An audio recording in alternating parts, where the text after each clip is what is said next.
Welcome back to Hot Takes and Deep Dives. This is Jess. And listen, without any further ado, I am here with the queen of Summer House. TBD if she's activated or not right now. It's Lindsay Hubbard. Hi, Jess. Thanks for having me. Don't activate me, but we'll see. We'll see by the end of this. If I do, can I get some free merch? I mean, yeah, send me your address.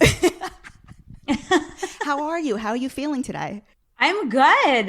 We're nearing the end of the season. I'm a little exhausted. I think we all are a little exhausted, but it's been a great season so far. I feel like it's maybe one of our best yet. And yeah, you tell me. Oh, I definitely feel that this is the rare show that with every season, like it gets exponentially better and better because it seems like the stakes are higher, and in order to have a great show, there need to be stakes, whether it's scripted or reality. If there's no stakes, it's just like an often complaint now with the housewives is that it's just antics. And so you need like relationship drama. And so that's why I think a show like yours and Vanderpump, in the day, like it can reach those high highs, Totally. And we've also been kind of preparing for this moment, since the history of Summer House came about. It's like, okay, it's quarantine style. Oh, no problem. They've been like leading up to this for the last 4 seasons. So why not just throw them in a house and see who survives? Speaking of Vanderpump Rules, with Vanderpump Rules on hiatus, it really paved the way for Summer House to suddenly become the critical darling of Bravo. It must be so gratifying. I think we were, one of the first shows production-wise that was able to film because we had an easier structure and format to film during, quarantine. So, but yeah, I mean, I love almost everyone from Vanderpump. I obviously know them all. And I actually miss seeing them on TV. It's like your friends. You just like miss seeing them. But yes, we're very grateful for them paving the way for us. It's funny because technically, if we're being really technical about it, Summer House is sort of a spin-off of Vanderpump Rules. Yeah, we were always sort of known as the East Coast Vanderpump. Like when you think back to your series premiere, it was reminiscent of, I don't know if are you a Housewives fan? Yeah, of course. Oh, okay. I watch all the Bravo shows. Oh, good. We can get into that. But if you recall, the way Vanderpump Rules was introduced to the audience from Beverly Hills. It was like a continuation of an episode of Beverly Hills, and that's literally what they did with you guys. You were a continuation of an episode of Vanderpump Rules. That's what I'm joking that it's a spinoff. I mean, that's not really true, but in the same way, Yeah, well, we're still spinning over here. So I mean, like sometimes I'm like, what is this life that we live? It's so wild. They call me Hurricane Hubbard. I am a New Yorker. I'm actually from Long Island, and I've lived in New York City and Manhattan for my entire adult life, went to college at NYU, and I thought it would be fun for the uninitiated. Could you give like an oral tour of the Hamptons for listeners who may not be familiar? So for example, the house this year is in Southampton. Right. You guys often go out in Sag Harbor. Season 1, the house was in Montauk. Can you describe the nuance of each of these locations so people can understand? Because there is, in these different little hamlets and villages within the Hamptons, it does attract a different crowd.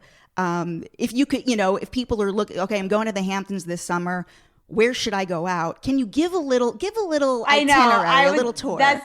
Honestly, that's the first thing that I thought of when you started asking this question, because we get that all the time in DMs and Instagram. It's like, I'm coming to the Hamptons. Where should I go? Well, the Hamptons is a really big place. It's this offshoot peninsula almost of, the city. And it goes all the way east. So you first, once you're entering the Hamptons, you start out in Southampton, Watermill, then you get to Bridgehampton, then you get to you start with Westhampton, Quogue, Westhampton, Southampton, Watermill, Bridgehampton, and then Easthampton, Amagansett, Montauk. And, from Westhampton to Montauk is probably 2 hours as a drive, and 2.5 with traffic, because it's like one road in, one road out, basically.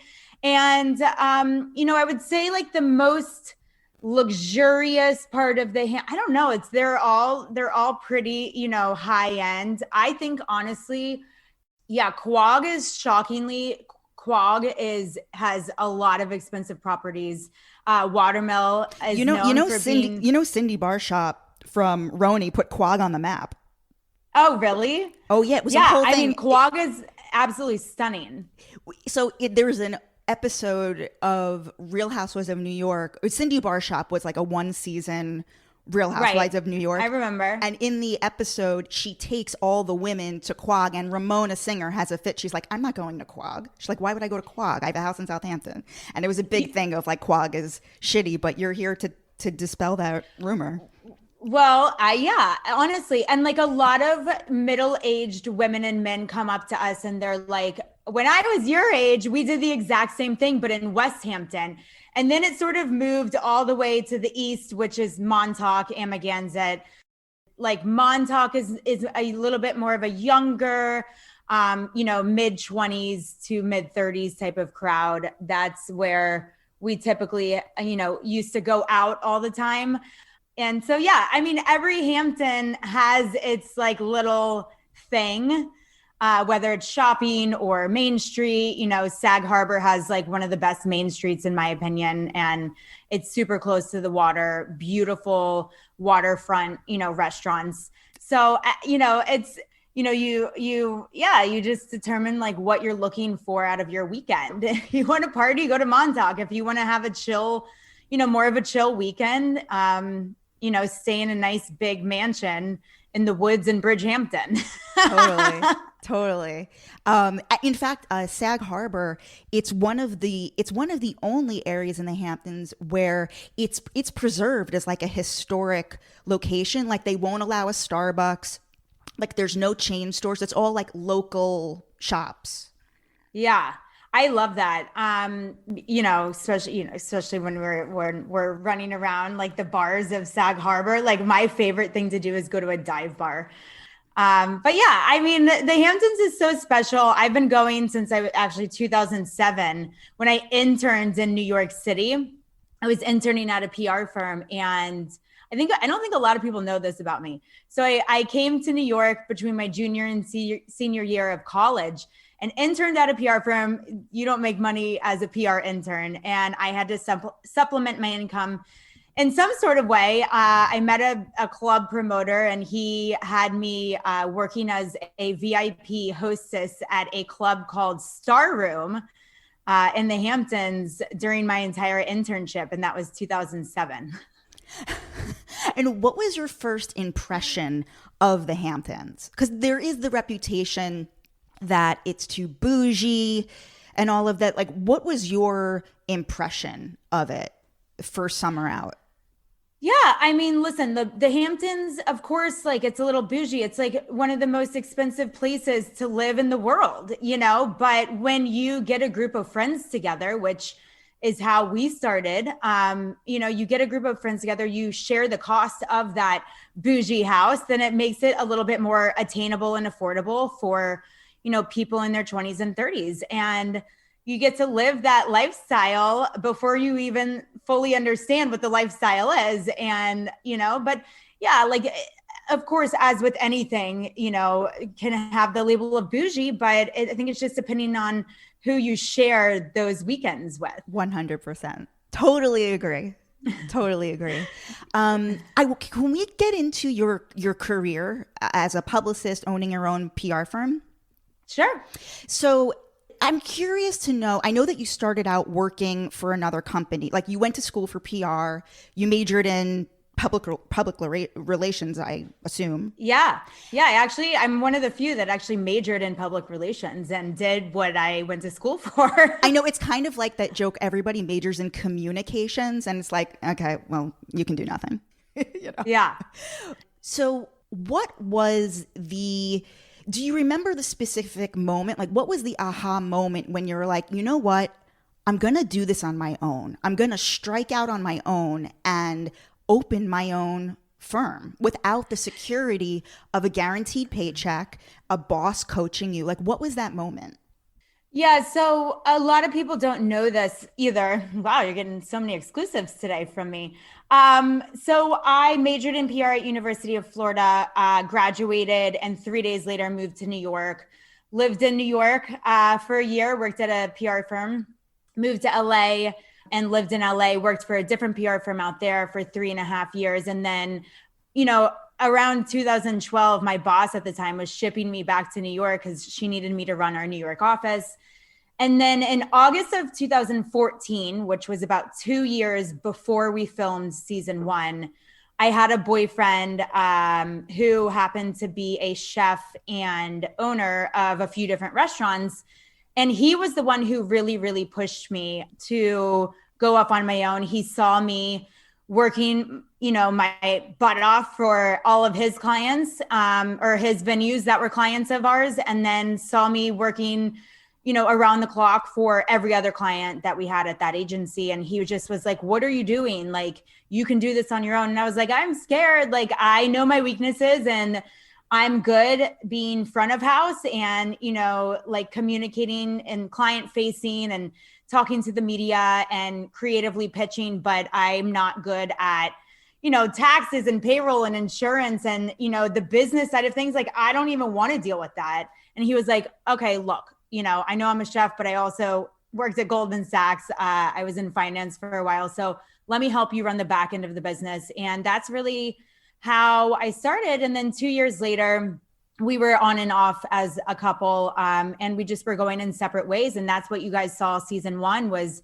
me, eventually leaving my partnership with him and dissolving that company and sidestepping and starting Hub House PR, which, yeah, I mean, it's terrifying for sure. But I think having that, 2 years of sort of getting my feet wet and understanding, the ins and outs of running a business enabled me to have the confidence to do it, on my own, fully, completely as a sole proprietor and, president of my own firm and life. Is it a big financial investment in terms of just eventually you moved to your own office? So just all in, like what is the financial investment? What was it for you out of curiosity to embark on this? Of course, there's the overhead of paying for an office, employees eventually. What was the buy-in? The buy-in, I mean, luckily PR is very much a communications business. Really all I need is a laptop and my relationships and contacts with the media and celebrities. But, there doesn't have to be any overhead whatsoever besides maybe buying a domain and, putting up a website. As long as, especially as an experienced PR girl. But I mean, yeah, if you want an office, if you want to get an employee, you probably need like $15,000 just as like safety to open a bank account, make everything legal and, get an office and try to run as a, self-sufficient and legitimate business. Cut to so that was at the beginning. That was at the beginning of the show and we saw that journey. The reality is no pun intended, you're a reality star and you're an influencer.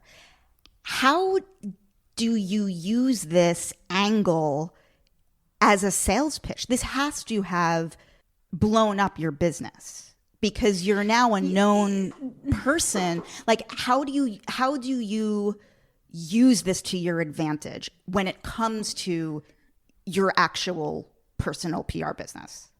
Right. So, in the beginning, it's really interesting you asked that question. In the beginning, after season 1, even season 2, I found that a lot of people or brands were coming to me for representation just for the opportunity to meet me They didn't really want to pull the trigger on hiring a PR firm, which was very discouraging for me because, you know, like I'm you mean like they were fans of the show?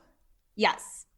So once that happened a few different times where people were like, oh, like, let's have a meeting. And I would meet with them thinking, you know, like, okay, like we're going to work together in PR. I'm going to represent you. And then it was like, oh, sorry, like we don't have the budget. Well, why are you wasting my time? So I, you know, after the first couple of seasons, I was, you know, a little bit bamboozled with people who just were fans and wanted to meet me and didn't really like have any intentions of hiring PR because they didn't have the budget. And then once, you know, we got through the last few or a couple of seasons after season, you know, 3, 4, it became a selling strategy. Like, not only am I a legitimate publicist with very serious, long-lasting contacts within the media, and with influencers, but I myself am also an influencer and can help, you know, bring exposure and draw attention on my own as an influencer. And I was able to sort of speak to both sides of the line, you know, the behind the scenes publicist side and like what needed to be done in more of a traditional sense. And then also this non-traditional social media influencer side that I was able to give them really great advice and also support in that way from my own Instagram. And at this point, which do you more identify with? The public relations side, the publicist Lindsay, or the television star Lindsay? I would say my entire life, even since I've been on TV, if I run into a stranger or whatever, a friend of a friend, and they're like, oh, like, nice to meet you, what do you do? My first instinct is and always will be, I'm a publicist. And I will always say that before I even mention like, oh, I'm a publicist. Oh, and I'm on this TV show. Like, it just doesn't seem natural, you know, for me to, because I will just always in my heart be a publicist. I think, you know, and I talk to my PR girlfriends a lot about this. PR as an industry has changed so drastically. When we were starting out, we actually had to work and like we had to be creative writers and we had to convince the New York Times and E! News and, you know, CNN why they had to write about our clients. And the only way that we were able to do that was through strong, creative writing with a lot of research behind our pitches. And now all you really have to do is get an influencer to post in this fashion brand or go to your restaurant and post a photo and, you know, do swipe ups and stories and da, da, da. So, you know, PR as an industry has changed so drastically since social media came about, and it's a lot easier, but it's also a little bit mind numbing because you're like, I'm not as challenged as I used to be. And, you know, it's sad to see, but it's also like really great for the industry to be able to capitalize on social media. So, I mean, I would say like, I will always resonate with more of a PR publicist title, more so than any other title that I could have. And I have a lot at this point. But, you know, it is an industry that is significantly changing. And, you know, I don't relate to it as much now as I did back in the day. What are some of the larger brands that you've worked with in your career, like brands that we would know or restaurants that we would know? Yeah, I used to be like, I mean, when I lived in LA and worked at a PR firm out there, I worked with Oakley and Muscle Milk and Virgin America. From New York to LA, I've probably opened and launched almost every single restaurant, lounge, club, sports bar there is under the, you know, skyline. And yeah, I used to work with the Kardashians doing the Kardashian collection. I've worked with I've worked with. What did you do specifically with them? So right when Kardashians came out with the Kardashian collection, which was their first, you know, clothing line, my PR firm represented them. Oh my God. What year was this? This was probably 2000. I worked at that 2010. I ran a Kardashian red carpet once. Like, I had to run it with every single Kardashian on that red carpet. And that was a wild time. Yeah. I mean, I have like stories for days about, life that I've like lived 100 different lives. Yeah. And, as a publicist. Okay, Florida. Yes. You're our hometown hero in Florida. Controversial state these days. Yeah, I mean, when is Florida not a controversial state? I mean, it's like you can't win and you can't lose when you're from Florida. It's like, I love Florida. I will always be proud of being from Florida. It's a very adverse state. I learned a lot of adversity growing up in Florida that prepared me, to deal with being on reality TV. But yeah, Florida, I will always have a special place in my heart for Florida. And it's ironic because as much shit as New Yorkers talk about Florida, somehow they all wind up moving there. Yeah, they're all in Florida now. Yeah, exactly. I mean, I'm the one who went the opposite direction. I want to hear about you in last week's episode. You were talking about your father, your relationship with your father, and you were saying how there was a period of time where you guys weren't as close because he kind of couldn't deal with your quote unquote wild ways. Go deeper on the wild ways. Like, what were you up to? Oh gosh. Well, I think I don't think I'm the only one who did this as a female, but, growing up, I was a golden child. I was in the most, highly rigorous academic program at my high school. I didn't drink. I didn't have boyfriends. I worked around the clock. When I wasn't in school, I was at work making money. So when I went to college, I, sort of let loose in a big aspirational way and, danced on bars and was in wet t-shirt contests and learned, how to drink alcohol and, play beer pong. And, there was times that I think, things got back to my dad from maybe some coworkers of his. And I was just really embarrassed and sad that I, put my dad in that position. And he was just like, look, like, let me know when you're like out of the stage, please. And, eventually, we got better and, we repaired the damage I had done as a wild college kid. Would you mind just sharing a little bit more about the relationship, how you grew up, the relationship with your mom? I remember in season 1, early on, you had like your first communication with her that you had in a long time, and then I think you may have seen her at somebody's wedding in your family. Can you tell like what's the story? Like, what happened with your mom? Yeah. By the way, do you hear this construction? Like, I'm okay. 30 floors up in the sky in the clouds and the construction's going on the streets. That's how loud. Listen, it's authentic. This is a New York show. It's authentic. Yeah, like my mom and my dad divorced when I was like 2 or 3, maybe 2. My brother was 3. We lived with my dad and, he was older, he was more financially stable. And my mom I think she wasn't really ready to have kids. Like, she had me when she was, I think my brother when she was 21 and me when she was 22. And so she was really, really young. And unfortunately, I don't think she was ready to be a full-time mother. And, throughout my entire childhood, my brother and I grew up with my dad, and my mom had joint custody. So we would see her, like on every Wednesday and then every other weekend. And then at some point in time, she got remarried. She had another, set of kids, my half brother and sister. And she finally, in raising them, started maturing a little bit more. And I was really happy with her for, kind of stepping into motherhood. But, she sort of just never really cared so much that my brother and I were her children also. And it became a really toxic relationship that I eventually was just like, you know what, this is too toxic for me. I need to go focus on my future. And that was probably when I was like 22, right out of college, and, trying to figure out my life. And I needed to do that without any negative toxicity and around. And yes, I called her 8 years later. I think it was that Labor Day on season 1. That phone call taught me a lot.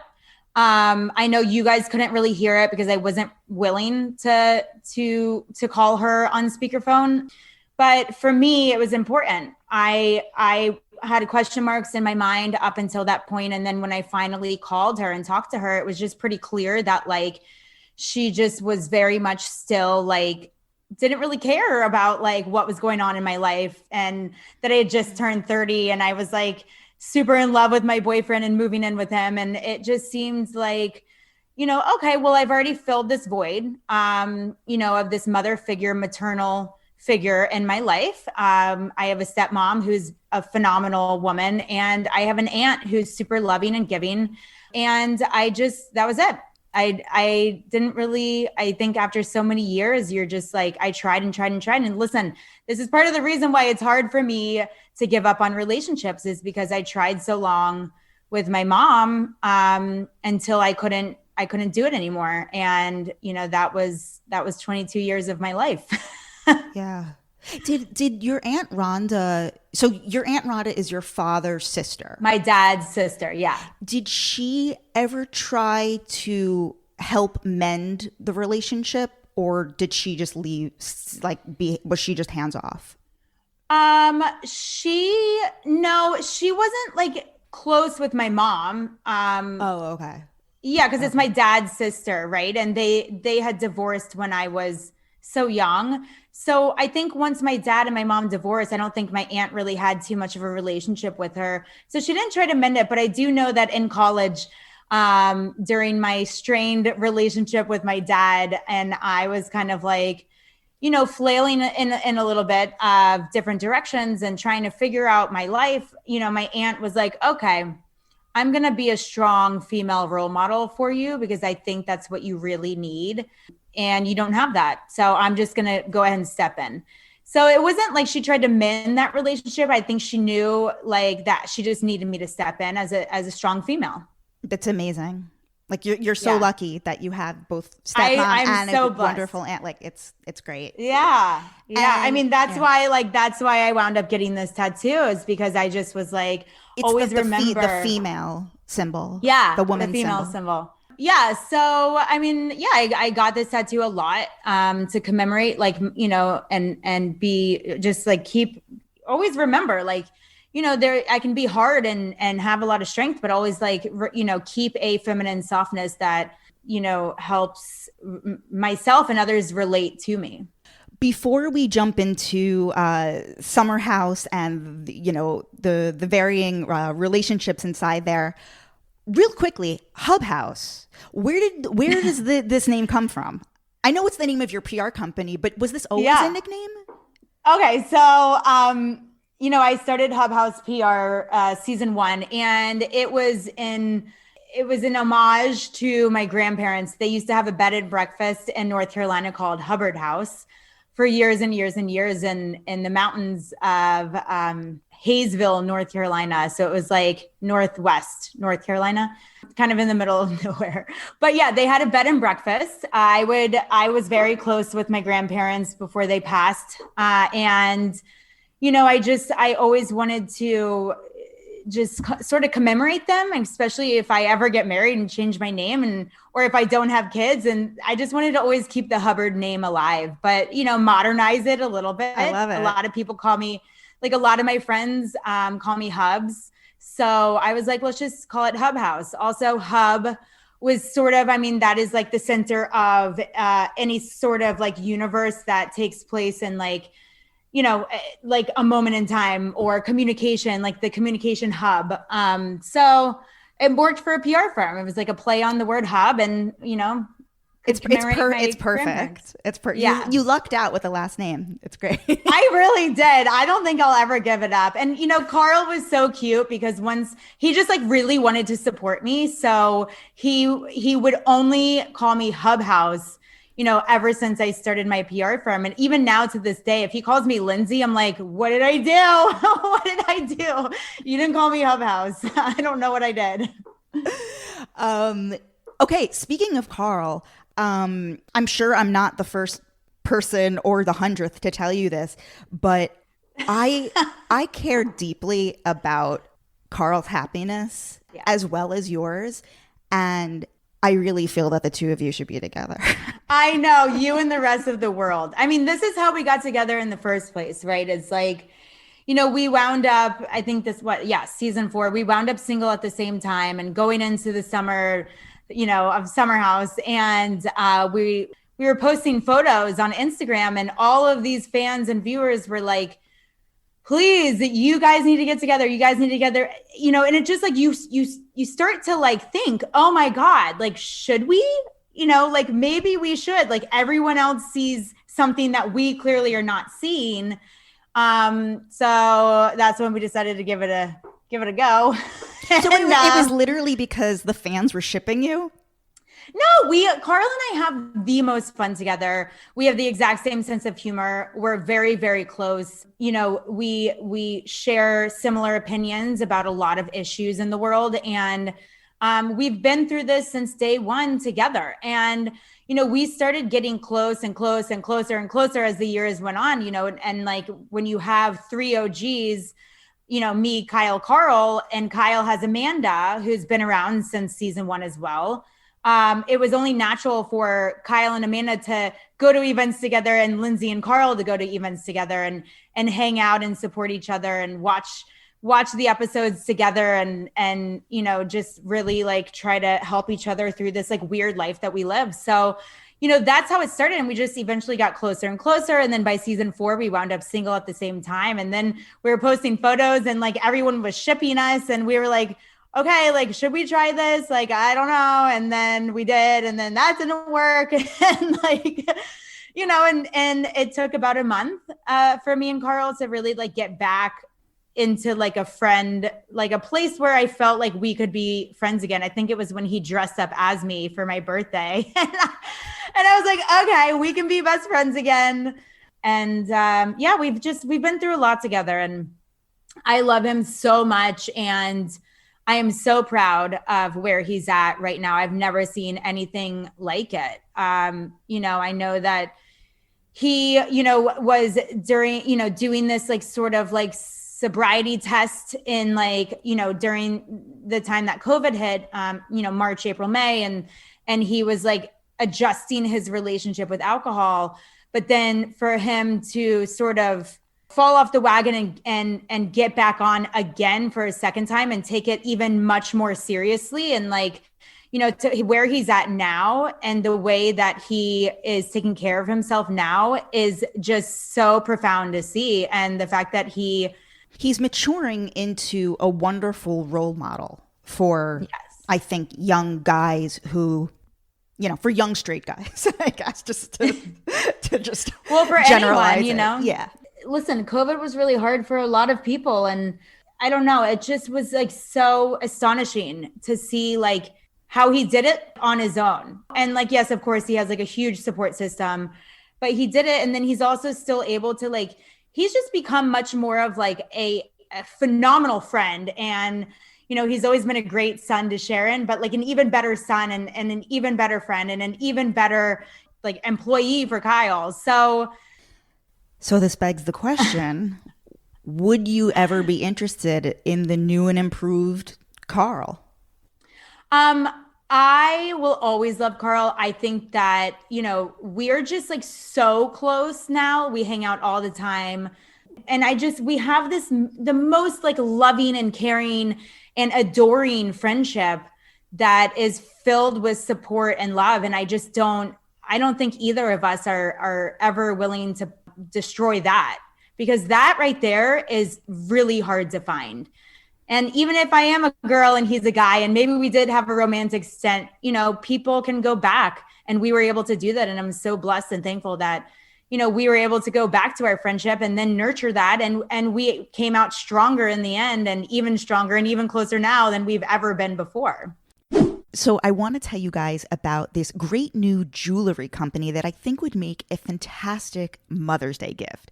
There's this company called Louisa, and the founders of this company, they've spent many years working for traditional luxury brands, and they found that through the dubious manufacturing, retail markups, it just didn't seem right to them. So they wanted to start a new story in jewelry design from beginning to end, starting with recycled materials whenever possible, with the conviction that luxury can be enjoyed without excess.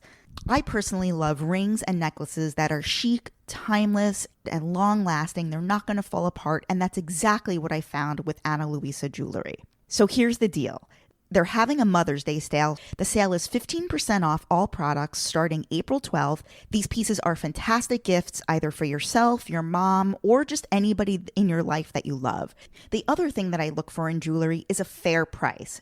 At Ana Luisa, the jewelry is starting at $39, and they release new jewelry collections every Friday. So it's a constant new stream of inventory. So here's what to do to get the 15% off Mother's Day sale. Go to analuisa.com/hottakesmd. Now the MD is for Mother's Day. I'm going to spell this out for you. analuisa.com/HOTTAKESMD. Again, it's analuisa.com/HOTTAKESMD. Use the code HotTakesMD to get 15% off. Go to analuisa.com/HotTakesMD and definitely use the code HotTakesMD to get 15% off. I mean, what's better than a Mother's Day sale? I want to hear about your relationship and dating adventures that have not been covered on the show. You said that you tend to, in the past, you tend to date guys who take you on a roller coaster. What are some tell me stories. I mean, I like to be taken for a ride, that's for sure. I mean, okay, here's the thing. If you did a police lineup, right, and like put everyone against the wall, you physically would not be able to tell who my type was, because it is every different nationality, every different shape, every different size, and every different height. You can ask anyone in my life, they will back me up on that, because I have dated, some wild people, but I don't exactly have the best like picker, and that's what Patty Stanger used to say, a millionaire matchmaker. Oh, really? Yeah. Oh, yeah. She used to tell the guy, the millionaire, the guy or the girl, to be like, your picker's off. Yeah, I don't have a good picker because I just I fall, for like personality, but that personality might not always be the best thing for me. Listen, if nothing else, you do it for the story, right? Like you do it for the story that you can make your friends laugh with about the night before. And you're like, holy shit, you guys, you'll never believe what just happened to me. Like, what's an example of somebody you dated? Oh, okay. I'll give you one. I dated this Indian guy once, and he was a client. All right. So this is like a few years ago. I want to say like 2018. And I was hosting an event on a Monday night. He came to the event, and then we went and got food and went back to his place afterwards. And he lived in a duplex. So we get back to his place. It's probably like midnight on this Monday night. And I'm walking upstairs. I don't know how to turn the lights on. I've been there like once before. I'm like, whatever. I know where the kitchen is. I know where the wine is. And I know where the couch is. So I'm walking upstairs. He stayed downstairs to I think take off his like suit and shoes, business guy. And I get upstairs and I look over, and it's pitch black, but there is a figure of a human being sitting on the couch in the dark. And I was like, oh my God, there's a human in here. There's a human in here. Like, what is going on right now? Like, I don't know why. I wasn't like that scared, but I was just like, this is weird. So he flicks on the lights from downstairs, runs up the stairs, and it's a woman. It's an Indian woman. And I knew who it was. And I was like, okay, but like, why is she here? So it was his wife. And I knew he had been separated for like 2.5 years, but I didn't know she had a key to his place that she does not live in. So as soon as he flicked on the lights, I didn't know what to do. And I walk up to her and I'm like, I'm Lindsay. And he, of course, like runs upstairs and is like, get out of here. And I mean, I just had never experienced anything like that. Like, why is she sitting in the dark on your couch on a Monday night at midnight? Like, are you guys still fucking? Or what's happening? Because I was under the assumption you guys were separated, and now I'm like, so why was she there? He told me that she left a purse at his place. I highly doubt it. I wound up breaking up with him. I was like, I can't trust you. Like, you clearly lied to me. You know, I basically was like, why does she have a key to your place? And he was like, she doesn't. She got it from the doorman. I go, then why would your doorman not warn you when we're walking in the door? Hey, by the way, your wife's here. So yeah, that's just like one story of mine. I'm going to write a book. I mean, you really should write a book. What are your, so wait, I know you're a Leo because your birthday is early August. Do you know? Yeah, August 11th. August 11th, fellow Leo. Do you know your moon sign? Yeah. So I'm a sun sign is Leo. My rising sign is Aries, and my moon sign is Scorpio, which is why I'm highly emotional at the nighttime. This explains this explains everything. Yeah, I'm a Scorpio moon. So it's like, you know, oftentimes it's like my scorpion and my lion are like battling each other, you know, trying to figure out like who's dominant. And yeah, it's definitely an interesting combination. And you do present as an Aries. You are you would, your rising sign would be Aries because you present like you're super buttoned up, professional, like you got it all together, you know, from the front door. I mean, yeah. not that you don't. And then when I'm drunk on a boat, the Leo's there, and then like give me 5 hours and the Scorpion's coming out. I'm like, oh God. Wait, Lindsay, hold on a second. I'll be right back. I just have to call a friend. All right, guys, I am so sorry to interrupt, but this is a real astrological emergency. I had to get astrology with Andy Bellotti. You know him. He is the astrologer to the housewives. I had to get him on the line to do a quick 2-minute breakdown of Lindsay's astrological analysis, since here we are. What's up? I got your text. I saw you had an astrological emergency. What's going on? Okay, so I'm in the middle of interviewing Lindsay Hubbard, Hub House. Oh my God. Okay. Okay. Tell me everything. I'm here. You love Summer House. I do. Okay, so Lindsay just told us she is a Leo sun, Scorpio moon, Aries rising. Holy shit. Okay. Give me a few words that describe this specific astrological combination. You know, it's a kind of energy. That's the thing about that combination. There's so much energy that if it isn't channeled constructively, that can really easily get explosive and self-destructive. Specifically, we all know about like a Leo sun. We're all clear with sun signs. The Scorpio moon. What does this mean exactly? Okay, so the moon is about what we need to feel validated and seen and nourished and how we like to be nurtured. A Scorpio moon needs emotional intensity. They need depth. So they are the kind of people who they want to talk everything out. They want to dig deep, which also means that with a Scorpio moon, they do not take your bullshit. With a Scorpio moon, you have to come ready and come prepared. You saw that Scorpio moon come out in season 2 when she chewed out Everett at that party. And then on that date with Carl on the rooftop, that is the Scorpio moon. Now, what I will say is there's unevolved and evolved. Unevolved Scorpio moon is possessive, jealous. We did see that in season 2 when she basically wanted Everett to only focus on her. She got very jealous, very possessive, unevolved. Evolved Scorpio moon is somebody who has no qualms saying, you know what? There are some problems in our relationship. Let's talk about them. And I feel like that's what you started to do with Stravi this season. Yes, absolutely. And I know you talk about, with regard to the rising sign, this can give us clues in terms of what we have to learn in life. Yes, and with an Aries rising sign, what the Aries rising sign has to learn is how to be assertive without being aggressive. That's the key. All right, Andy, that was great. I got to get back to Lindsay. I get it. Talk to you soon. Okay, bye. And I know I'm a roller coaster in and of myself. Trust me, I know. I love that you mentioned one of my favorite little asides that you did this season with Stravi was when you were like, "What's my love language?" Like, I thought that was hilarious because, like, I'm big into all of this spirituality stuff, and I loved that you put him on the spot and made him producer lovely. I just really enjoyed that. Anyway. Yeah, well, I'm changing it to sandwiches and rosé after this season. My new love language this year, sandwiches and rosé. I'm often a little taken aback. Like, you are super racy on camera. Like, is there ever any hesitancy toward having sex on camera? Like with those night vision? God, it's so awful. I mean, like, in what world, unless you're like a porn star, do you ever watch yourself have sex, back in time 8 months later, right?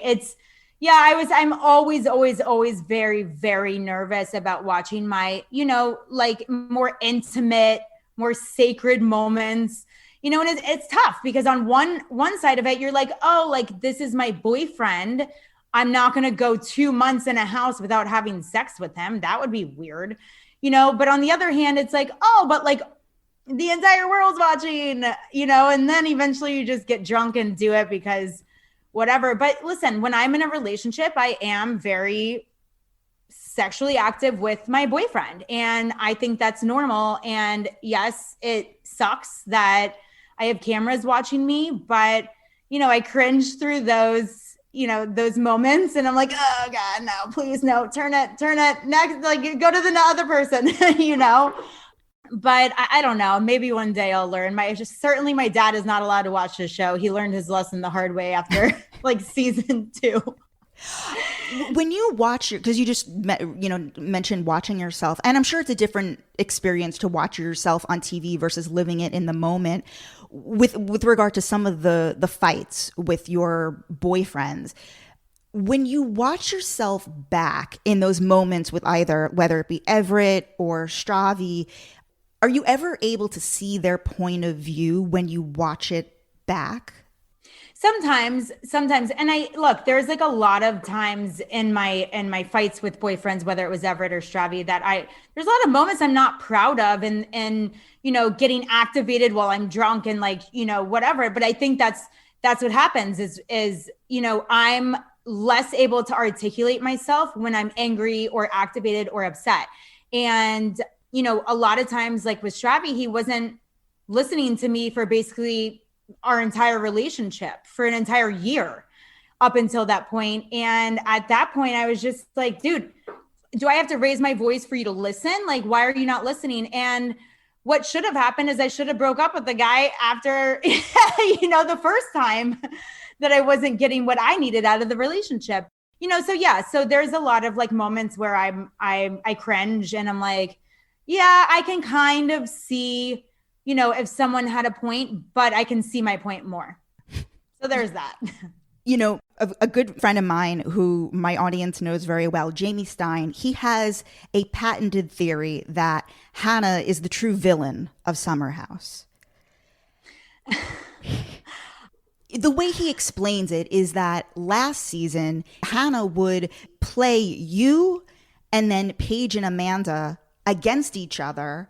She would be running back and forth and then never take any ownership that she was the one that was starting shit. And somehow she got away with it. Why is that? I don't know how she got away with it. I don't know. I can't honestly speak to her like psychosis. But I don't know. I don't know why she got away with that. My questions exactly. I was really upset after last year's reunion, and wondering the same thing of like, I defended you all season. And then like, you're like literally making the girls like get mad at me and like telling them a whole different story. Like, I'm just trying to help. But, so going into this season, I just was like, I'm going to stay out of it. I'm just not going to get involved with Hannah's drama because last year I defended her and it got me in trouble. She loves stirring up shit. She does. She loves it. She sure does. She loves it. Yeah. How did you learn about her engagement? When she Instagrammed it, I saw it on Instagram. What's your read on Des? I mean, I only met him that one time he came out to the house. I haven't met him. I mean, and I know that Hannah, like after the summer, went back to West Hampton and was kind of between West Hampton and Shelter Island. So I didn't even see her basically this entire fall, winter, spring. Yeah. So I've only met Des that one time that he came to the house. In rewatching last week's episode back, how did you react to their behavior? Just that she has to have sex in every room. She has to be the loudest. Yeah, the bathroom. Just all of that. And even going back to last season with Luke, like she has to be the loudest having sex. She has to be everywhere and in your face. And I think that's just maybe who she is. I think that's just maybe how she is. You know, I think in regards, like, I didn't even know that happened. I was like drunk on a boat and came back, and I wasn't in that hot tub when those conversations were had. So it, like, literally until I watched it, I had no idea that she had sex in Kyle and Amanda's bathroom or in the laundry room or whatever. Like, we kind of joked. Like, I at one point was like, did you guys have sex? Like, please tell me I'm not the only one. You know, and she was like, oh yeah, we've had sex like 10 times, but I didn't know that meant in 10 different rooms. So I don't know. I just think that's how Hannah is. Like, we're both Leos. Her birthday's one day after mine. We're very, you know, sexual people. A lot of Leos in the house. Kyle too. Yeah. And Amanda. Oh my God. Amanda's July 24th. Right? That's a little cuspy, Cancer, Leo, but I think that still is a Leo, right? July 24th. And then Kyle is August 4th. Lindsay, me, is August 11th. Hannah's August 12th. It's so funny. And you know what's interesting, on this same note, random but true, the majority of the cast of Vanderpump, they're all Cancers. Oh, really? Yeah.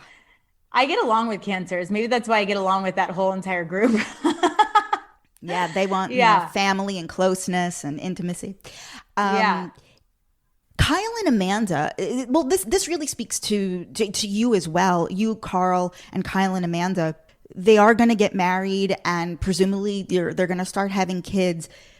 Is there the possibility that they and you as well will age out of the summer house? You know, I think that's I think that's an interesting question. I think it's something that we always sort of think about. But I think the show would just have to evolve as we evolve within our lives, honestly, because obviously, like, we wouldn't be in a party house necessarily if, like, all of a sudden all of us have kids, like everyone on Vanderpump has kids right now. Like, if that happened to us, we obviously wouldn't be having like a rage house, but it would be an interesting version of a summer house. And those summer houses do exist in the Hamptons, where families get together and share a house. So, I mean, I think who knows, like, we're not really privy to like a 5-year strategy or plan on behalf of Bravo, but you know, I would hope that the show would evolve as we evolved. We'll see. We'll see. Do you want to, like, just you personally, do you want to keep doing reality TV? You know, I love it. I feel like for some reason, you know, it just like works for me. It's the Leo Scorpio Moon. Yeah, exactly. Yeah, exactly. Yeah, I love everything that has come along with this show. Yeah, I would continue doing it. I think I'm just like living my life and trying my best to find true and real partnerships, and you know, timelines out the door. So I'm just sort of like letting the universe handle everything, because I feel like I'm giving everything to the universe, you know, and then letting it take control and figure it out. Yeah, you just referenced the timeline. You had a handwritten timeline, and it was titled Timeline 4, the number 4, Life, which I found hilarious. In prepping for this, I like really zoomed in on it and I read the whole thing. It's kind of amazing. But now you're saying it's out the window. Yeah, I mean, it's so interesting because that timeline was a very specific timeline with me and Steven. If you read it, it wasn't like Lindsay wants this, Lindsay wants this, Lindsay wants this, and no Steven involved. It was Lindsay, Steven, Lindsay, Steven, Lindsay, Steven. And it happened to be like last February, right before COVID hit, pre-pandemic. And, you know, Steven was like, I think we had gone, it was day drinking. It was a really nice February day. We had been out day drinking at a rooftop and came back, you know, that like really happy kind of buzzed on a Saturday afternoon. And he randomly asked me like, what what kind of timeline do you envision for us? And I was like, funny you should mention. A couple months ago, I wrote this down, and he's like, let me see it. And I was like, are you sure? Like, I don't want to scare you. Like, whatever. And he was like, no, like, show it to me. And I showed it to him, and he immediately was like, I agree 100%. This is very fair to both of us. And I was like, well, that was my goal, is to make sure that it was fair. So, I know I get a lot of shit for like this timeline and whatnot, but it was a very specific timeline with Steven, not just for me, but with him, because I thought he was going to be my person, and he wanted it as much as I did. Final quick thoughts. But now that's out the door. Sorry, to answer your question, I keep going off on these tangents. Now that's out the door. Like I kind of threw the timeline out as soon as he left on my birthday. I was like, there goes that timeline. Fuck that. Sorry for cursing, but like, it's just like, dude, all right, no more timeline. Just some final thoughts here. Luke. Yeah. Okay.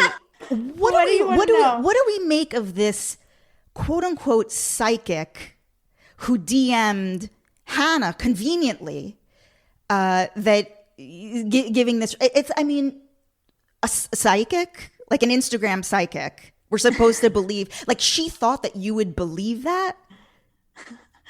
I mean, listen, those girls, they love to like wait until I'm drunk enough to be super reactive, right? Like they had all this opportunity during spa night to like tell me what was going on, but they just waited until I had like just a couple more drinks so that I was reactive enough. Where do you think do you think somebody actually DM'd? I don't know. I mean, did they I just haven't make seen this up? Who knows? I mean, I never saw the receipts. It's quite possible for them to make it up. It's a very clearly like ridiculous, story. I'm like the type of person where like, if I hook up with anyone, I immediately run to my best friends and I'm like, oh no, I did something. You know what I mean? So I think it's just so silly and ridiculous. I think that some people were stretching. I even asked, I was like, you guys been doing Pilates today? And I missed the class because this is a lot of stretching. It was just like a huge stretch. I don't think there's like one person in the universe world who thought that was true. I don't know if and it sucks. Here's why it sucks, because I actually do believe in life coaches and psychics to a degree who are in person, or, certain palm readers or tarot card readers. Like I do. And it kind of tainted my idea of, that whole, industry, because I was just like, why are you number one, why is your psychic talking about me?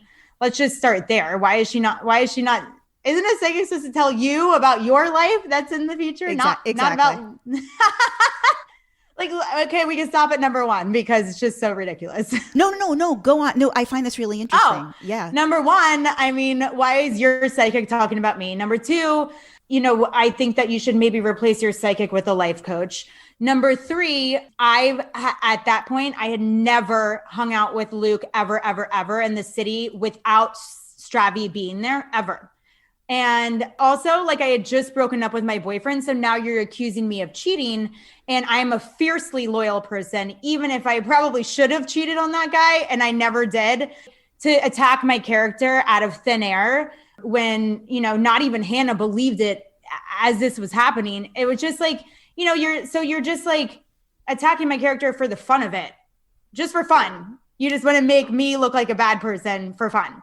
And I think that was the most hurtful portion of it. And that's why I was like, do you know who I am? I'm loyal, and I think some people thought that I was saying it in a different way. No, I am crazy loyal. I do not cheat on boyfriends, and you're accusing me of cheating, and that's hurtful. So listen, Lindsay, this is why Jamie Stein says Hannah Berner is the true villain of Summer House. Need I say more? Yeah, I just don't like when people try to intentionally hurt other people. Lindsay, I love you. Oh, I love you too. You're so fun. You are so fun. Tell everybody First of all, about all the merch that you're pumping out and where to follow you on Instagram, everything. Yeah. So if you want some Don't Activate Me merch or how many sandwiches have you made for me merch, go to shophubs.com. And then you can find me on Instagram at lindshubs.com. And Lindsay, hopefully you got a little activated at moments, particularly around Hannah, but you did great. Still going to therapy for my activation. I love it. Have a great day. Thank you. All right. Thanks for having me. Thanks for having me. Guys, you can follow me, Jess XNYC. Follow the show account, Hot Takes Deep Dives, and we'll see you soon.